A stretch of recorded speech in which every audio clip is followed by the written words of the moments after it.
Hey y'all.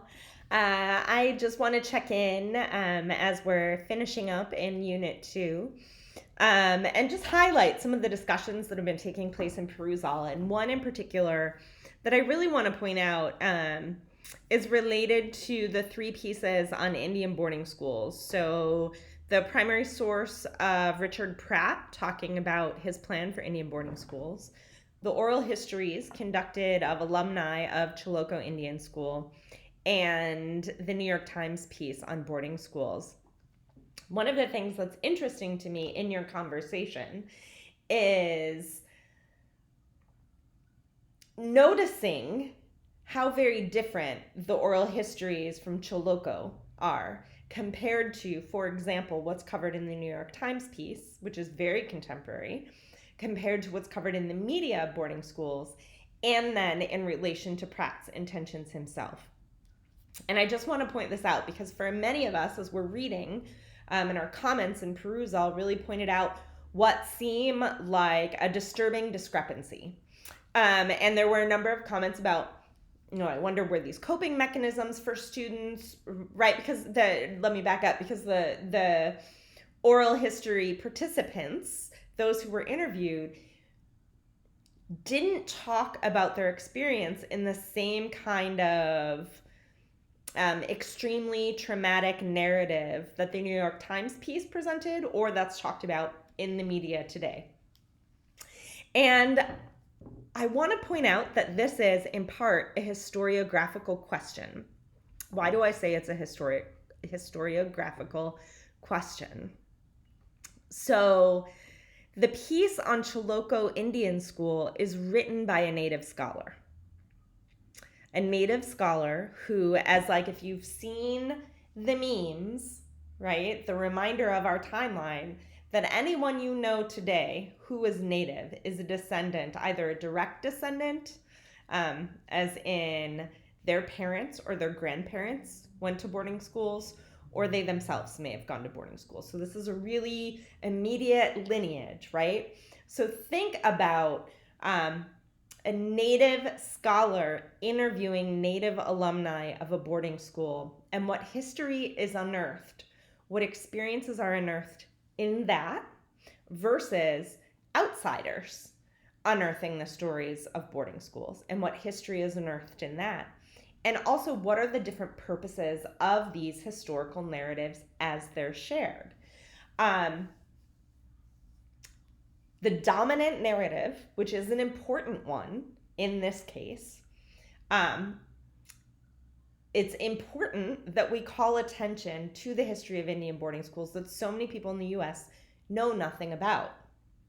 Or they know something about, but they don't understand or know how explicit the vision was, right? Which is why we read the primary source from Richard Pratt. Many of you, as you were reading, were commenting, oh my God, right? I'm shocked, he's horrible, this is. It was explicit. And so on the one hand, there is a need in public discourse to raise awareness about this aspect of American history. But who needs their awareness raised? Not Indian nations, not Native people. So it's very much an awareness in this case, I'm not going to say white society because it's really about sort of non-native US society needing to understand this element of history, right? And then think about the purpose of Lomoema's piece. And what is the purpose of this? About inserting Native voices into the historical narrative about boarding schools. And what are the perspectives of Native alumni and Native survivors? I'm not sure I'm not sure what term is preferred. Survivors is what we hear a lot right now.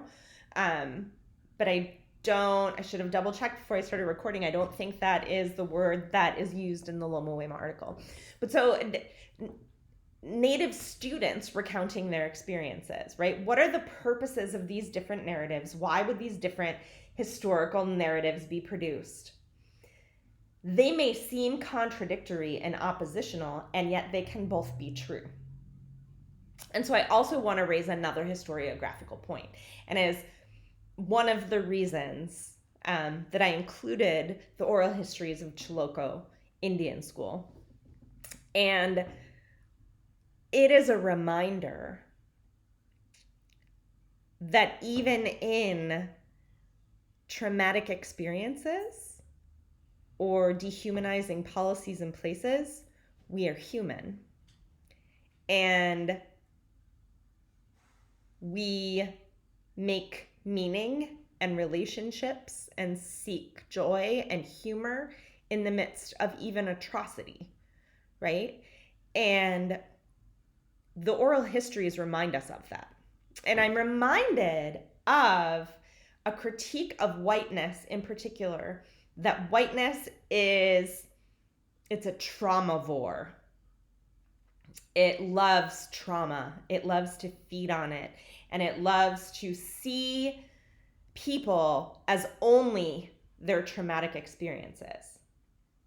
And yet, even within those traumatic experiences, we are full, complete human beings. So much more than whatever that external trauma is. We are more than oppression. We are more than cultural genocide. We are more than these things. We are still full, robust humans. And the stories unearthed in the Oral History Project remind us of that.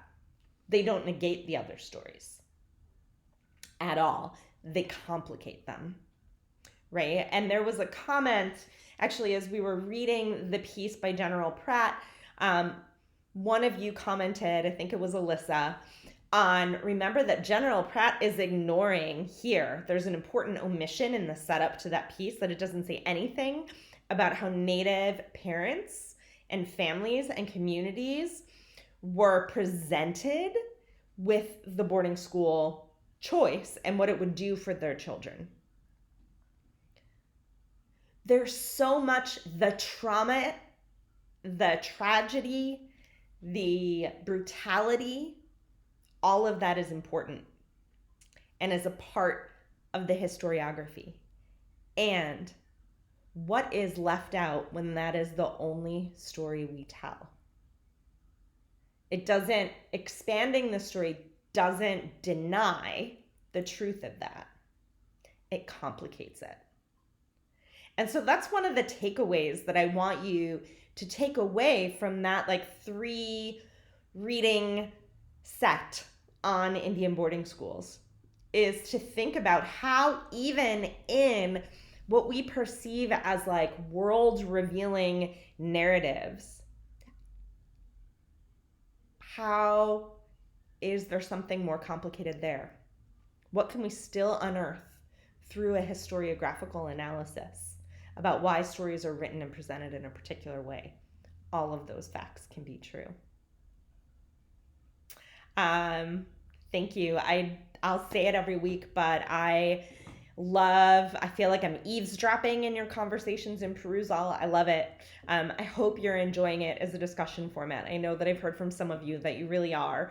I know some of you struggled with it at the beginning, just it being a new way to discuss. So I hope that you're finding that it's more authentic, because that's why we're using it, to try to provoke more authentic dialogue like we might have in class.